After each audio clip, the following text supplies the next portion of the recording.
রাসূল সাল্লাল্লাহু আলাইহি ওয়াসাল্লামের লিডারশিপটা ছিল এথিক্যাল লিডারশিপ, কিন্তু এইটার অনেক বড় ক্রাইসিস আমাদের সমাজে, আমাদের নেতৃত্বের মাঝে। কি বলেন? নৈতিকতার ঘাটতি আছে না? নৈতিকতা বিবর্জিত নেতৃত্ব, এটা দিয়ে কিছুই হয় না।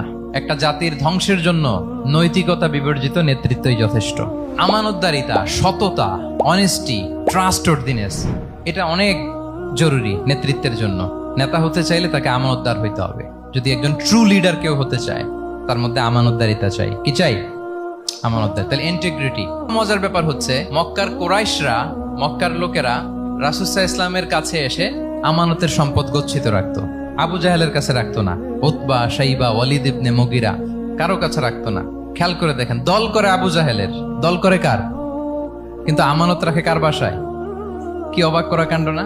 কর্মী হচ্ছে আবু জাহেলের, কিন্তু আমানতের সম্পদ রাখে কার কাছে?